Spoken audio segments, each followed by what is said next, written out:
Do you wake up at 3 a.m. wired, heart pounding, wide awake for no reason?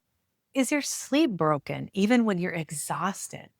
As a nurse with autoimmune disease who's lived this too, I'll show you why that 3 a.m. wake up is often a blood sugar crash, 5 bedtime snacks that keep it stable, and the one to try tonight. Because this is exactly where so many women get told it's just stress.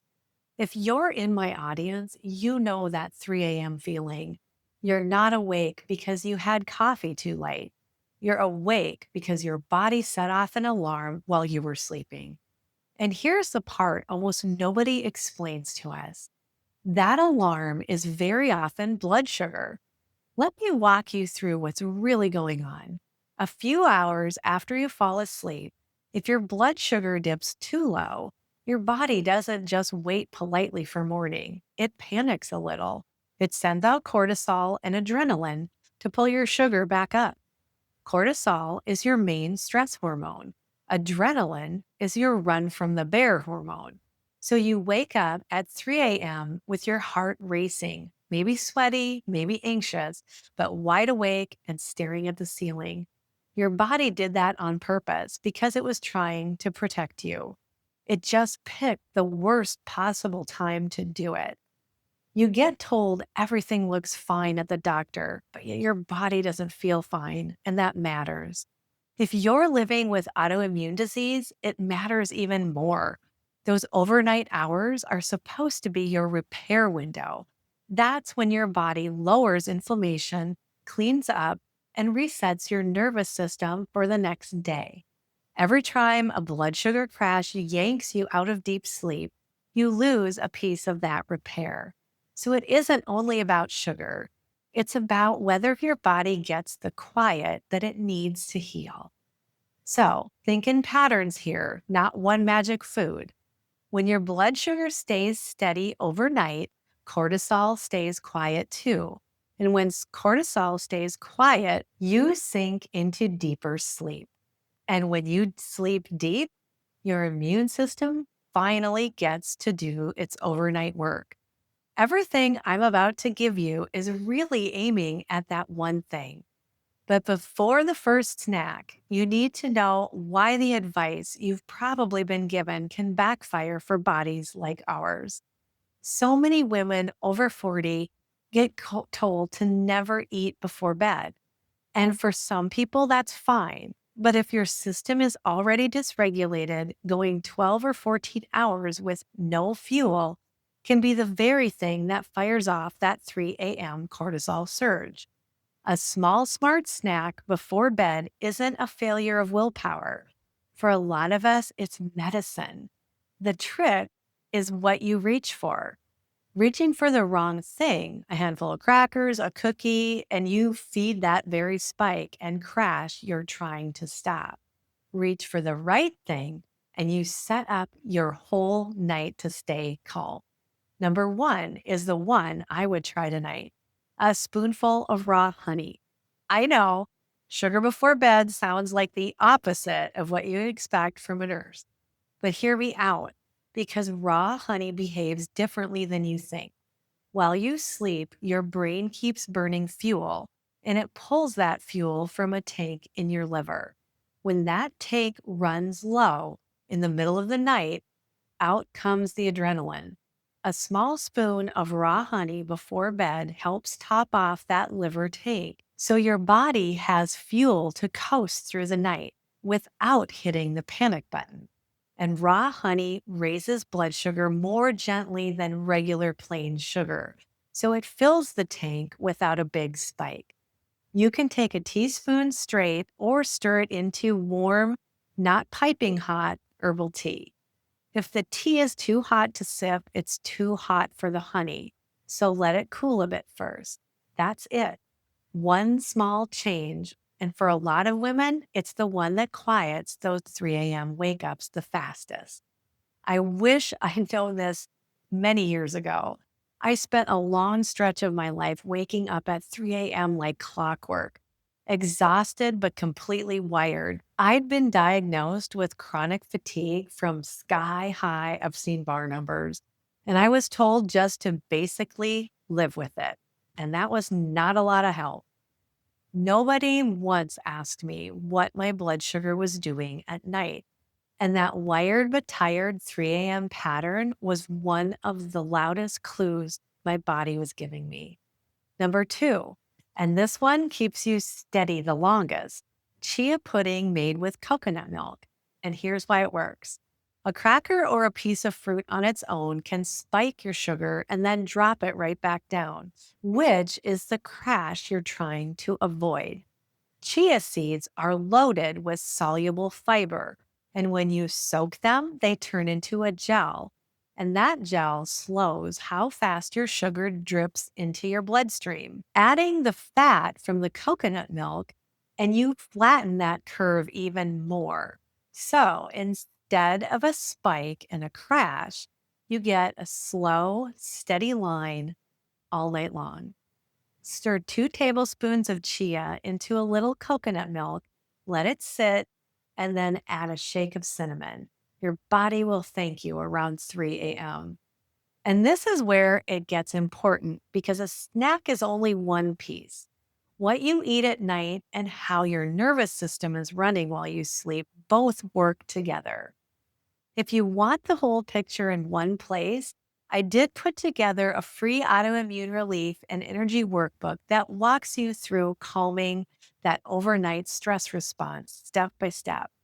It's my gift to you, no strings attached. The link is in the description below.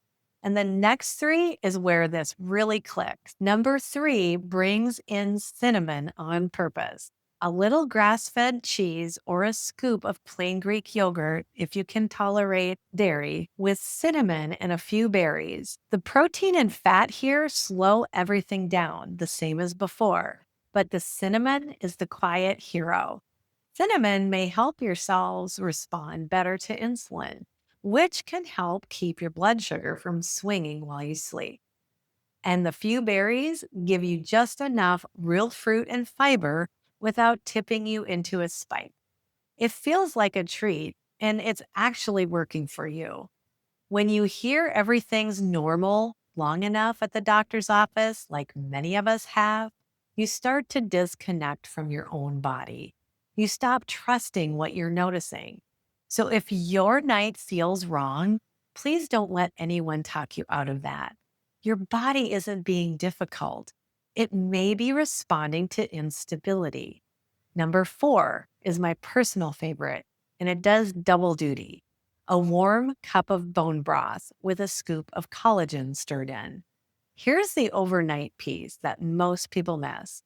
Bone broth and collagen are rich in glycine, and glycine may help steady your blood sugar while you sleep, which is exactly the crash we're trying to stop.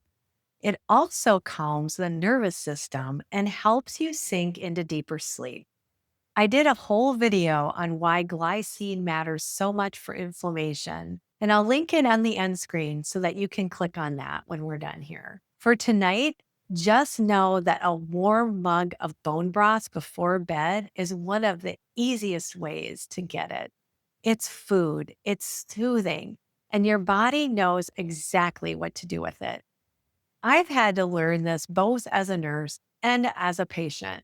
And one thing that I've held onto is that the nighttime tools are the ones that quietly change everything. I still lean on a few daily supports for my own nervous system, not as a magic fix, but because calming that stress response is the whole game for a body like mine. A warm, glycine rich drink is one of the simplest places to start, and it costs you almost nothing. Number five ties the whole night together, and it hits your thyroid too. 2 Brazil nuts, and a spoon of almond butter with a few tart cherries. The almond butter and nuts give you fat, protein, and magnesium, which relaxes your muscles and your mind. Tart cherries are one of the few foods with natural melatonin, so they gently nudge you towards sleep. And those two Brazil nuts, they're one of the richest natural sources of selenium, a mineral that your thyroid depends on. When you're living with Hashimoto's like I am, selenium is one of those small daily details that quietly matters. Two is plenty. You don't need any more. Now, here's the biggest mistake I see women make with all of this.